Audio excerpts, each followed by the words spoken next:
अवधूत चिंतन श्री गुरुदेव दत्त श्री स्वामी समर्थ महाराज घे स्वामी दत्त सेवा या चॅनलवर तुम्हा सर्वांचे खूप खूप स्वागत। तुम्हा सर्वांचं आरोग्य उत्तमाचं राहू दे, राहिलेलं आयुष्य आरोग्यदायी जाऊ दे, तुम्हा सगळ्यांना दीर्घायुष्य मिळू दे अशी मी स्वामी चरणी प्रार्थना करते आणि माझ्या व्हिडिओला सुरुवात करते।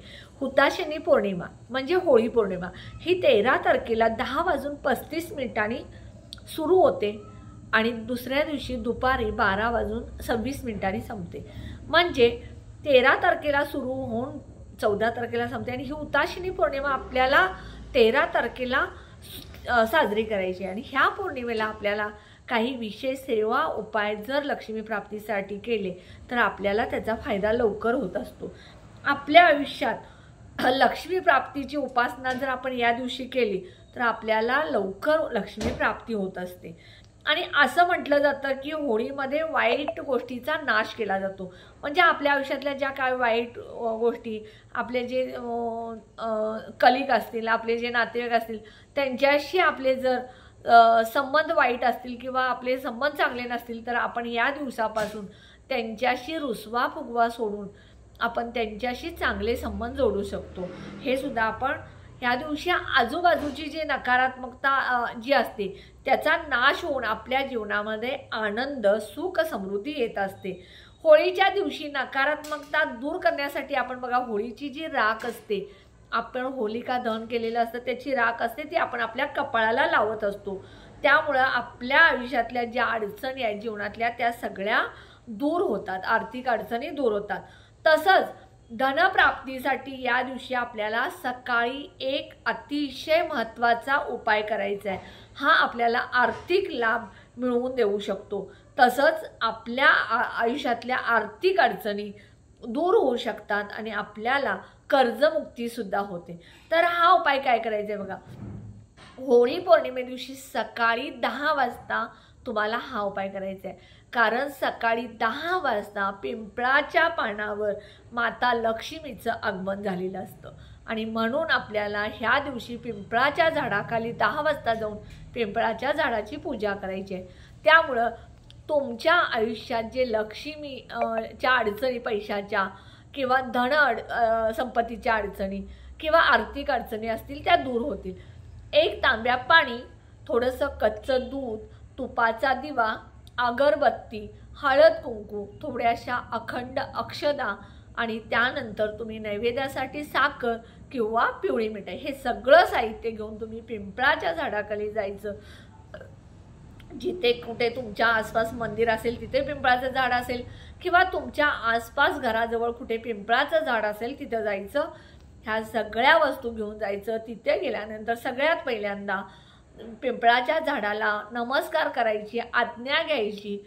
कारण पिंपळाच्या झाडामध्ये भगवान विष्णू आणि माता लक्ष्मीचं वास्तव्य असतो, वास असतो, तसाच पितृंचा सुद्धा वास असतो। म्हणून या दिवशी काय करायचं आहे, सगळ्यात पहिल्यांदा विष्णू भगवान आणि माता लक्ष्मीला प्रार्थना करायची, पितृंना प्रार्थना करायची, त्यांची आज्ञा घ्यायची आणि पहिल्यांदा पाणी अर्पण करायचं, कच्चं दूध घालायचं, त्यानंतर परत थोडंसं पाणी घालून हळदी कुंकू लावायचं, अगरबत्ती लावायची, त्यानंतर तुपाचा दिवा लावायचा। हा तुपाचा दिवा जर तुम्ही कणकेचा नेलात तर अतिशय चांगलं, कारण दिवा शांत झाल्यानंतर हा दिव्याची कणिक आहे ते कीटक खातील, त्यामुळं कणकेचा दिवा घेतला तर अतिशय चांगलं।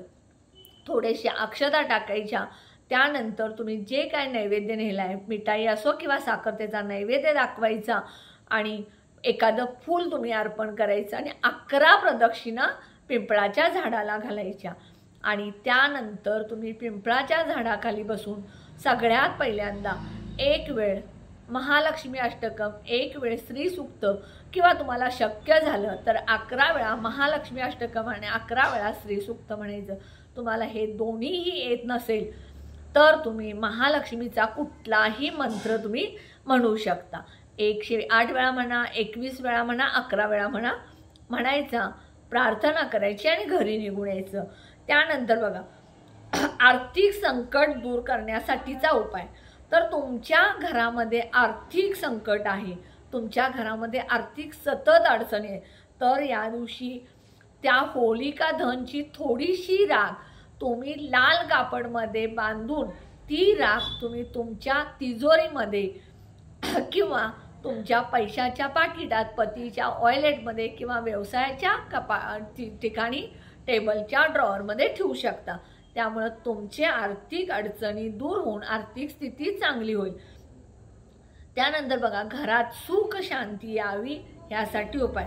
घरात सुख शांती येण्यासाठी होळीचं जे दहन जे केलेलं असतं, होळिका दहन, त्याचं भस्म म्हणजे राख ही आपण एखाद्या डब्यामध्ये भरायची. छोटासा डबा घ्या किंवा छोटा मोठा घ्या, जेणेकरून तुम्हाला प्रत्येक जे सण वार असतील, विशेष तिथी असतील, त्यावेळेला तुम्हाला ते घरामध्ये टाकता येईल. तर एखाद्या डबीमध्ये भरून ठेवायचं आणि एखाद्या शुभ मुहूर्तावरती शुभ सणाला घराच्या प्रत्येक कोपऱ्यामध्ये थोडी थोडी राख टाकायची आणि दुसऱ्या दिवशी ही राख स्वच्छ कापडनं एखाद्या पुसून काढायची किंवा गोळा करून एखाद्या निर्माल्यामध्ये टाकायची. त्यामुळं तुमच्या घरातली आर्थिक अडचण दूर होऊन आर्थिक वाढ होईल.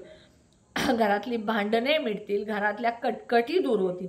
त्यानंतर बघा, आपल्या घरातले सतत मुलं आजारी पडत असतील, वाईट दुष्ट लागली असेल मुलांना, मुलं सतत आजारी पडत असतील, तर तुमच्या मुलांच्या उशाखाली ती होलिका दहनची थोडीशी चिमूटभर राख म्हणजे भस्म एखाद्या पुडीमध्ये बांधून त्या मुलांच्या उशाखाली ठेवायचं किंवा त्यांच्या कपाळाला दररोज थोडी थोडी लावायचं. त्यामुळे तुमची मुलं आजारी पडणार नाही, त्यांना कोणाची दुष्ट लागणार नाही. हे सगळे उपाय तुम्ही होळिका दहन म्हणजे होळी पौर्णिमे दिवशी, हुताशनी पौर्णिमे दिवशी करायचं आहे. ह्या दिवशी तुम्हाला पुरणपोळीचा नैवेद्य जो आहे तो तुम्हाला होळीला दाखवायचा आहे. त्याचप्रमाणे तुम्हाला अजून काही उपाय मी सांगितलेले ते करायचे आहेत. खवच्या पानाचा उपाय म्हणजे नागवेलीच्या पानाचा उपाय सांगितलेला आहे, खारकेचा उपाय सांगितलेला आहे, त्यानंतर सुपारी, लवंग, बत्ताशे ह्याचा उपाय सांगितलेला आहे. हे पण तुम्ही उपाय करा. जास्तीत जास्त तुम्ही ह्या दिवशी उपाय करा, तुम्हाला नक्कीच त्याचा फायदा होईल. कारण ह्या हुताशनी पौर्णिमेला जेवढे तुम्ही चांगले उपाय कराल तेवढा तुम्हाला त्याचा फायदा होणार आहे. त्यामुळे नक्की हे उपाय करा. तुम्हाला उपाय कसे वाटले हे तुम्ही कमेंटमध्ये सांगा. व्हिडिओला जास्तीत जास्त शेअर करा, लाईक करा, ऑल बटनला क्लिक करा. त्यामुळे माझे छोटे छोटे उपाय सेवा तोडगे करतील. आणि सगळ्यात महत्त्वाचं, हे जे उपाय मी सांगते हे ज्योतिषशास्त्रानुसार केंद्रानुसार असतात. त्यामुळे नक्की उपाय करत जा, त्याचा फायदा तुम्हाला होईल एवढं मी सांगते. कारण मी बरेचसे उपाय मी स्वतःसुद्धा करत असते. त्यामुळे नक्की उपाय करा. आणि जे कोणी माझा व्हिडिओ नवीन बघत असतील त्यांनी माझ्या व्हिडिओला जास्तीत जास्त सबस्क्राईब करा. माझ्या मुलीनंसुद्धा कॉमेडीचे video, daily vlog, long video जे बनवले त्याच्यासुद्धा व्हिडिओची लिंक मी माझ्या डिस्क्रिप्शन बॉक्समध्ये देते. त्याचीसुद्धा तुम्ही लिंकवर जाऊन सबस्क्राईब करा. तुम्हा सगळ्यांचं सबस्क्राईब आमच्यासाठी खूप प्रोत्साहन देणार आहे. त्यामुळे नक्की तुम्ही सबस्क्राईब करा. तुम्हा सगळ्यांना हुताशनी पौर्णिमेच्या, होळी पौर्णिमेच्या खूप खूप शुभेच्छा. सगळ्यात महत्त्वाचं, तुमच्या आयुष्यातली संकट, दुःख, जे काय वाईट आहे, नकारात्मकता आहे, ते सगळं होळीमध्ये दहन होऊन जाऊ दे आणि तुमच्या आयुष्यात सुख, संपत्ती, ऐश्वर्य आणि सगळ्यात महत्त्वाचं आरोग्य मिळू दे, ही स्वामीचरणी प्रार्थना करते. श्री स्वामी समर्थ.